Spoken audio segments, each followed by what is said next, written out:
మీ friend తీసుకుంటా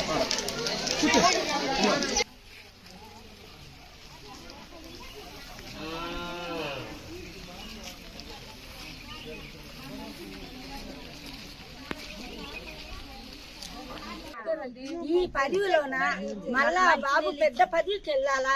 నాకేమి ఇచ్చినా ఒకటే, ఏమి ఇవ్వపోయినా ఒకటే. నా కష్టం కొంచెం డెవలప్ చేసినాడు, నాకు నీళ్ళు ఇచ్చినాడు. వాళ్ళ తల్లులు పిల్లలు అందరు సవిష్టంగా ఉండాలి అంతే.